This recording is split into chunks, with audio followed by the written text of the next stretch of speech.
Teman-teman, hari ini kita sudah belajar tentang sejarah bagaimana awal kedatangan penjajah ke Indonesia. Kita juga belajar kosakata baru, yaitu kata maritim, agraris, jajah, penjajah, dan penjajahan. Kita belajar kata konjungsi temporal beserta contohnya. Lalu kita belajar tentang apa itu diagram dan bagaimana cara membuat diagram batang. Gimana Frans? Kamu seneng gak belajar dengan Kalisa hari ini? When there's no more hope is left in me, I can see what comes my way, and I'm always lost.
Halo, selamat pagi teman-teman kelas 5 di seluruh Nusantara.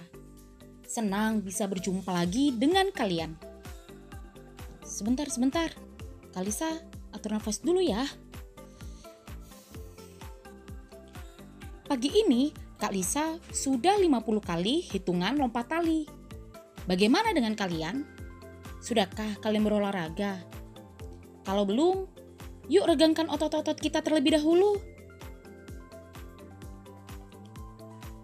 Seperti ini nih.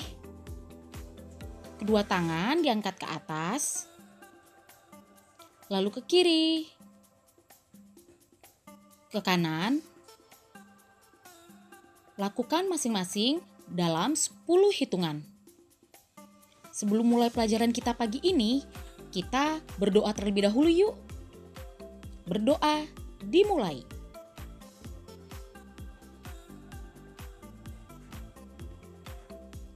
Nah, sebelum kita mulai pelajaran, kalian siapkan dulu ya buku dan alat tulisnya. Kalisa mau ambil minum dulu nih, haus.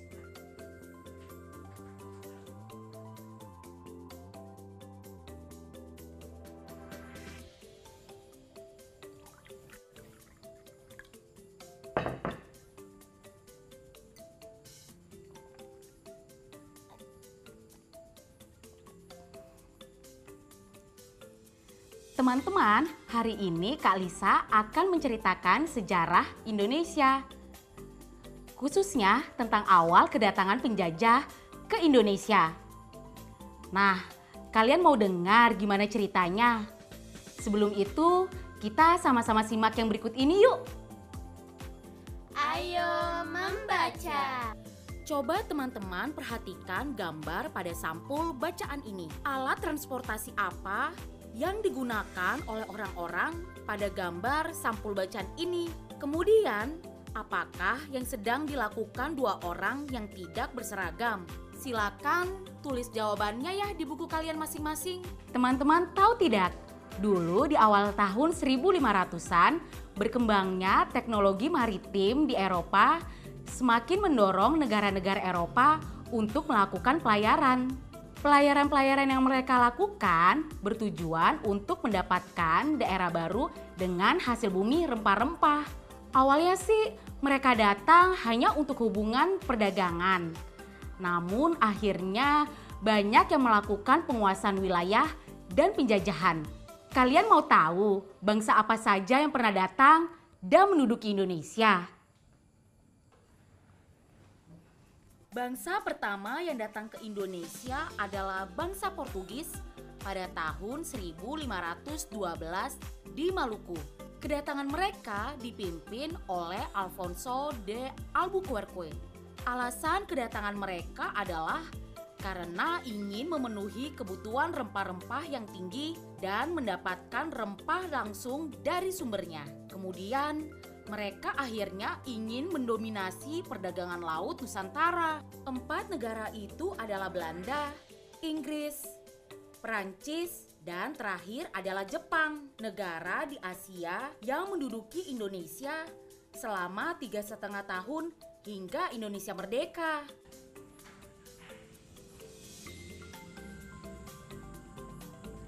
Begitulah teman-teman, kekayaan alam Indonesia yang telah memikat bangsa lain untuk memiliki dan menguasainya. Nah, sebenarnya sih sampai saat ini penjajahan masih tetap ada.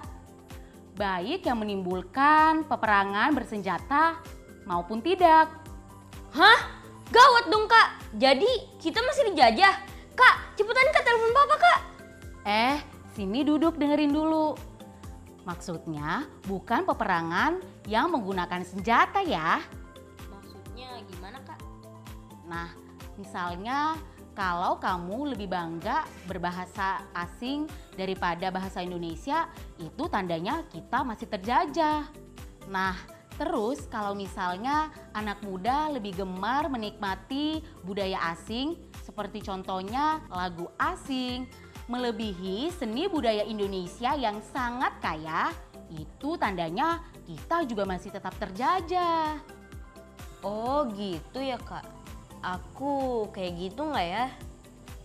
Nah, satu lagi, kalau misalnya kamu lebih bangga untuk berbelanja produk asing daripada produk buatan negara kita sendiri, itu tandanya kita sedang terjajah dari segi ekonomi. Nah, teman-teman, setelah mendengar cerita Kak Lisa tadi, sekarang kita jawab pertanyaan-pertanyaan berikut ini yuk. Apa tujuan pelayaran yang dilakukan negara-negara Eropa? Ya, mereka datang ke Indonesia untuk mencari rempah-rempah. Apa yang memikat negara-negara untuk datang ke Indonesia dan kemudian menjajah Indonesia? Ya, mereka datang ke Indonesia untuk menguasai daerah baru dan memiliki kekayaan rempah-rempah. Apakah alasan Jepang menguasai Indonesia? Ya, mereka datang ke Indonesia untuk menguasai Indonesia dan mencari dukungan serta kekayaan untuk perang. Apa yang harusnya kita lakukan agar tidak dijajah lagi? Tentu saja dengan belajar sungguh-sungguh agar bisa memberikan manfaat bagi negara tercinta kita. Nah, sekarang kamu mau bantuin kakak nggak habis ini? Bantuin apa Kak? Nah, nanti kakak kasih tahu. Sekarang saatnya kita belajar kosakata baru bersama Profesor Kata. Kata baruku. Halo adik-adik, bertemu lagi dengan Profesor Kata. Kata baru apa yang akan kita pelajari hari ini? Siapkan buku catatan kalian ya. Maritim. Maritim adalah mata pencaharian atau segala yang berhubungan dengan laut. Agraris. Agraris adalah mata pencaharian atau segala yang berhubungan dengan pertanian. Jajah. Jajah adalah menguasai dan melakukan tindakan pemaksaan kehendak pada bangsa atau negara lain. Penjajah. Penjajah adalah bangsa atau negara yang menguasai dan melakukan tindakan pemaksaan kehendak pada bangsa atau negara lain. Penjajahan. Penjajahan adalah perbuatan untuk menguasai dan melakukan tindakan pemaksaan kehendak pada bangsa atau negara lain. Itu tadi semua kosakata baru kita hari ini. Sampai jumpa. Ayo mencoba. Jadi aku cuma disuruh baca 2 kalimat ini Kak. Iya, baca yang keras ya. terjadi kesepakatan Portugis dan Spanyol. Sesudahnya Spanyol meninggalkan Maluku. Stop! Kalimat pertama dulu ya, kita bahas satu-satu. Nah teman-teman, coba perhatikan kalimat di bawah ini ya. Dalam kalimat yang tadi sudah disebutkan Franz, ada sebuah kata yang namanya kata konjungsi temporal. Apa itu kata konjungsi temporal? Kata konjungsi temporal adalah kata penghubung yang berhubungan dengan waktu. Nah teman-teman, dari kalimat di bawah ini, apakah kalian bisa menebak yang mana yang termasuk kata konjungsi temporal? Benar, kata sesudahnya adalah kata penghubung yang berhubungan dengan waktu atau yang tadi kita sebut dengan kata apa? Benar, kata konjungsi temporal. Nah, kata konjungsi temporal itu ada dua, yaitu yang sederajat dan tidak sederajat. Kata sesudahnya dalam kalimat tadi termasuk kata konjungsi temporal yang sederajat. Sekarang kamu baca kalimat kedua ya. Johan menyelesaikan tugas sekolah dengan Lanang. Selanjutnya mereka bermain sepak bola. Nah teman-teman, coba tebak yang mana yang menggunakan kata konjungsi temporal. Aku tahu Kak, kata selanjutnya. Pintar! Kata selanjutnya juga termasuk kata konjungsi temporal yang sederajat. Nah sekarang coba kalian tuliskan 5 contoh kalimat yang menggunakan kata konjungsi temporal sederajat pada buku kerja kalian masing-masing ya. Kalau kalian masih bingung, kalian bisa tanya kok ke guru kalian masing-masing. Selamat mencoba!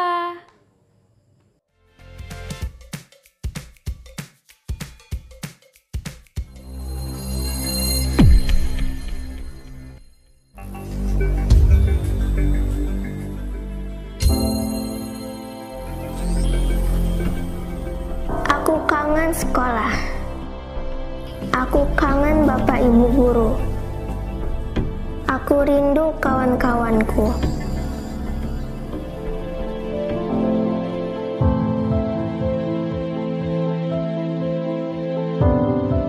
Jaga kesehatan ya teman-teman, biar kita bisa cepat bersekolah lagi.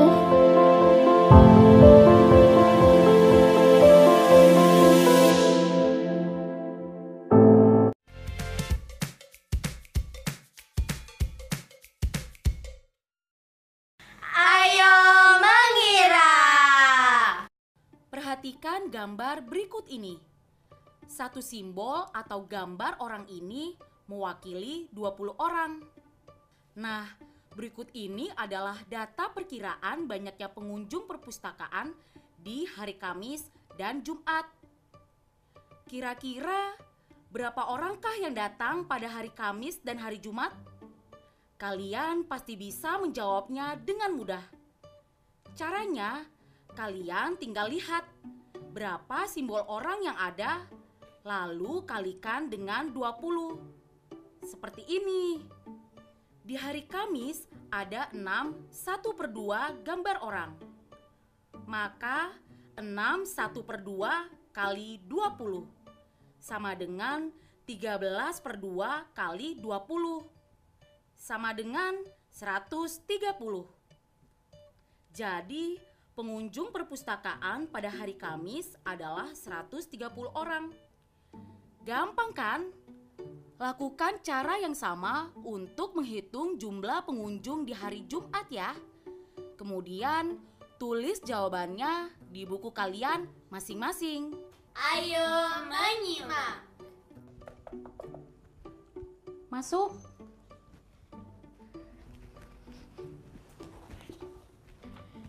Kak, mau gantian bantuin aku nggak? Pasti membuat PR ya? Iya Kak, PR matematika. Oh, kamu disuruh bikin diagram batang. Nah, kakak akan jelaskan terlebih dahulu apa itu diagram batang dan bagaimana menyajikan diagram batang dengan data yang kita punya. Oke Kak, siap. Aku siap dengerinnya. Teman-teman yang di rumah, dengerin juga ya. Diagram batang merupakan sebuah diagram yang menggunakan persegi panjang sebagai alat untuk menyajikan datanya. Contohnya seperti ini. Diagram batang digunakan untuk menyajikan data yang terjadi pada jangka waktu tertentu. Diagram ini menyajikan berbagai macam keterangan secara tegak dan mendatar dengan batang-batang yang terpisah. Terus diagram batangnya langsung kita bikin aja Kak. Sebelum membuat diagram batang, pertama-tama kita harus tahu dulu datanya. Biasanya kita buat tabel datanya dulu ya, seperti contoh berikut ini nih. Ini adalah contoh tabel yang menyajikan data jumlah siswa di sekolah dasar Sahabat. Nah, setelah kita tahu datanya, baru kita buat diagram batangnya. Seperti contoh diagram yang sudah Kak Lisa tunjukkan tadi. Ayo menemukan. Pada peringatan Hari Sumpah Pemuda, Sekolah Dasar Cerdas Jaya melaksanakan pawai tokoh pahlawan nasional. Setiap murid menirukan tokoh-tokoh nasional yang datanya disajikan pada tabel berikut ini. Nah, diagram batang biasanya kita buat untuk memudahkan dalam melihat data. Untuk membuatnya, kamu dapat mengikuti langkah-langkah berikut. Pertama, buat garis tegak lurus di sisi kiri kertas atau buku kalian. Lalu, buat garis lurus mendatar mulai dari titik ujung bawah garis tegak. Setelah itu, bagi ruas garis tegak lurus dengan jarak yang sama hingga sama atau melampaui siswa terbanyak yang memerankan pahlawan nasional. Misalnya 5, 10, 15, 20, dan seterusnya. Selanjutnya, tuliskan nama tokoh pahlawan nasional yang diperankan pada sumbu datar. Kemudian, yuk sama-sama kita sajikan diagram batangnya dalam bentuk persegi panjang. Kak Lisa sudah buat. Begini nih hasilnya teman-teman. Siapa tokoh pahlawan wanita yang paling banyak diperankan oleh siswa? Betul, R.A. Kartini. Kemudian, siapa tokoh laki-laki yang paling sedikit diperankan oleh siswa? Jawabannya adalah Ki Hajar Dewantara. Ayo berlatih. Pada peringatan Hari Pahlawan, siswa kelas 5 Sekolah Dasar Merdeka mengadakan pentas tokoh nasional. Jika jumlah siswa dan siswi di kelas tersebut 23 orang perempuan dan 17 orang laki-laki, lengkapi tabel berikut. Yuk kita cek sama-sama jawabannya. Pertama-tama, diketahui jumlah siswi dalam kelas sebanyak 23 orang.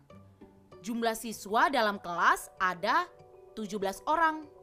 Berarti banyaknya siswa yang memerankan Ki Hajar Dewantara adalah jumlah seluruh siswa dikurangi jumlah siswa yang sudah memerankan tokoh nasional laki-laki, yaitu yang memerankan Pangeran Diponegoro, Patimura, dan I Gusti Ngurah Rai.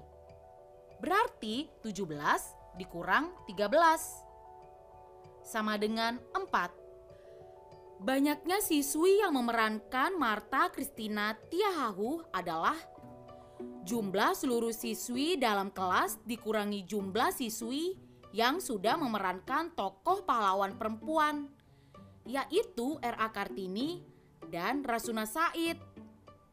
Berarti 23 dikurangi 13 sama dengan 10. Jadi, yang memerankan Ki Hajar Dewantara sebanyak 4 siswa. Dan yang memerankan Martha Christina Tiahahu sebanyak 10 siswi. Nah, dari data ini, teman-teman coba buat diagram batangnya ya. Teman-teman, berikut ini diagram yang sudah Kak Lisa dan Franz buat. Apakah kalian juga seperti ini? Yang paling penting adalah datanya harus akurat dan sesuai tabel ya. Sekarang, berdasarkan diagram ini, yuk coba periksa apakah pernyataan berikut ini benar atau salah. A.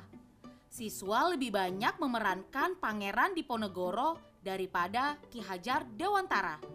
B. Martha Christina Tiahahu adalah tokoh yang paling banyak diperankan oleh siswa perempuan. Jawaban yang tepat adalah pernyataan A adalah pernyataan yang benar dan pernyataan B juga adalah pernyataan yang benar. Proyek kreatif minggu ini. Akhirnya selesai semua. Makasih ya Kak udah mau bantuin. Nah, habis ini tolong bantuin kakak sekali lagi ya untuk meneruskan proyek kita minggu ini. Boleh Kak. Nah, teman-teman di rumah, kalian pasti sudah mencari informasi kan tentang pahlawan yang akan kalian buat biografinya. Nah, sekarang kita buat kerangka biografinya dulu yuk. Nah, Franz, kamu tolong bantu kakak ya untuk mencatat apa saja yang kita perlukan. Oke Kak. Yang pertama adalah di paragraf awal. Di paragraf ini, kalian tuliskan nama tokoh yang sudah kalian pilih, umur dan tempat tinggalnya, kegemaran dan cita-citanya sejak kecil, lalu keistimewaan apa yang mereka miliki. Paragraf tengah biasanya minimal 3 paragraf. Isi dengan hal-hal yang dilakukan tokoh pilihan kalian untuk mewujudkan cita-cita. Lalu tantangan apa yang dihadapi, serta apa yang dia lakukan untuk menghadapi kendala itu. Dan siapakah orang-orang yang mendukungnya. Paragraf terakhir, sekitar 1 paragraf kalian ceritakan, berhasilkah perjuangannya? Udah kamu catat kan? Udah dong Kak. Sip, makasih ya. Kalau bekerja bareng kan bisa jadi lebih mudah dan cepat. Tos dulu kita. Nah, sekarang kita sudah selesai belajar. Saatnya kita lakukan refleksi yuk. Refleksi. Teman-teman, hari ini kita sudah belajar tentang sejarah bagaimana awal kedatangan penjajah ke Indonesia. Kita juga belajar kosakata baru, yaitu kata maritim, agraris, jajah, penjajah, dan penjajahan. Kita belajar kata konjungsi temporal beserta contohnya. Lalu kita belajar tentang apa itu diagram dan bagaimana cara membuat diagram batang. Gimana Franz? Kamu seneng gak belajar dengan Kalisa hari ini? Seneng dong Kak. Nah, teman-teman di rumah, bagaimana perasaan kalian? Apakah kalian senang, bingung, atau sedih? Kalau teman-teman sedih dan bingung, gak apa-apa, kita belajar lagi. Ya kan Kak? Betul, jadi tetap semangat ya teman-teman. Sampai jumpa besok. Dah.